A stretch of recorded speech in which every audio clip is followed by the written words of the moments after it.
मनोज कुमार त्रिपाठी जिला शिशु सुरक्षा अधिकारी। देखु प्रत्येक वर्ष भली राज्य सरकार महिला शिशु विकास विभाग निर्देशनामा अनुसार आम मैंने जिला स्तरीय कार्यक्रम उत्साह एवं महक अनुष्ठित करिथाउ। 2 दिन व्यापी यही कार्यक्रम को आम हाथ को नहीं था। महक पर्यायर आम मैंने नाच गीत कार्यक्रम, डिबेट, एसे, जूनियर सीनियर विभाग रे नाच गीत, क्विज कंपटीशन ए सब जिनस को आम पिला भितर शिशु यत्न अनुष्ठान पुरी रे जते गुडी शिशु यत्न अनुष्ठान अच्छी से अंतेवासी मानक लेकिन आम कार्यक्रम करी उत्साह विभाग रे आम मैंने पिलामानकर खेलकूद को प्राधान्यता देता जो थे कि 100 मीटर दौड़, 200 मीटर दौड़ एवं lung jump, high jump, football प्रभृति खेल को देता।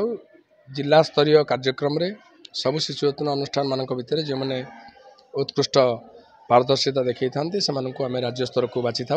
राज्य स्तरीय प्रोग्राम रे से आगामी मासरे राज्य सरकार जो कार्यक्रम अनुष्ठित हो महिला शिशु विकास विभाग अनुकूल से ये पिला माने अंतिवासी माने जोग देवे एवं से पारदर्शिता देखिए।